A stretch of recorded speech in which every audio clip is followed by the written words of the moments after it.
Computerized tools transform a piece of brass into the first stage housing. They carve a cavity and holes for attaching hoses and other components. A blade cuts the part to size. Then a drill creates a space for the pressure reduction valve. This end also gets holes for more attachments. Another tool sculpts the side to reduce the weight of the part. Sliced in two, this is how the first stage housing looks inside. After it's been chrome plated, they insert plugs for the holes that will later be used for attaching gauges, hoses, and other parts.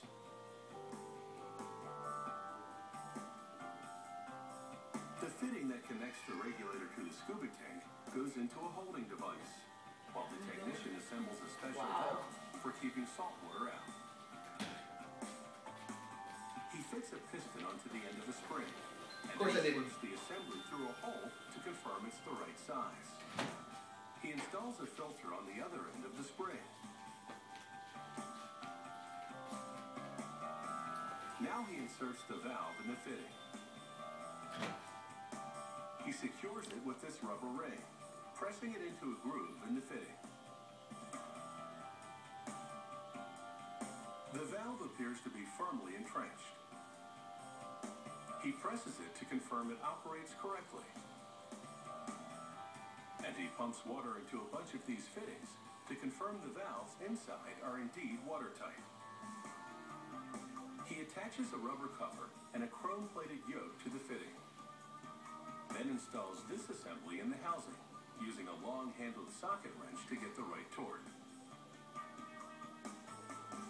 This yoke swivels to give the diver some flexibility and attaching it to the diving tank. He now assembles a crucial component, the high-pressure reduction valve. Installed inside the first stage housing, it converts high pressure to medium pressure. He caps the yoke with a knob, then inserts a pressure-sensing mechanism at one end of the first stage housing. He covers it with a rubber membrane. As the diver inhales, this membrane will trigger the valve to release more air. The diving regulator's first stage is now complete. He just needs to calibrate the pressure reduction valve inside. He hooks it up to compressed air and adjusts the valve so it reduces air pressure to a precise level.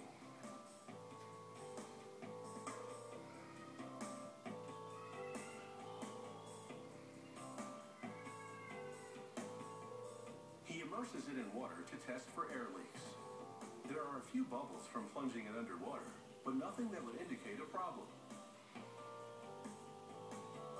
They now move on to the diving regulator's second stage, which will convert the medium pressure air from the first stage to a breathable level. The diver's breathing will trigger this diaphragm to open the air valve. He attached a protective cover, and he's ready to install the second stage valve.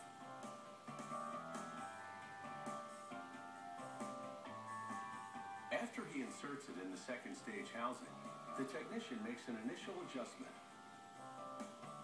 Then, using a special tool, he precisely calibrates the valve.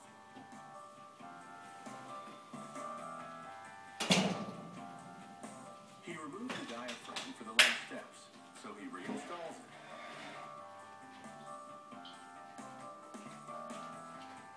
Then it's over to a guy with an ear for the job.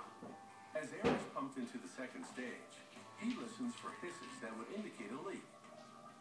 Satisfied there are none, he hooks the regulator up to a device that simulates breathing and measures the effort required to inhale. If it checks out, they link the two stages with a hose, and this diving regulator is now equipped to handle the pressure.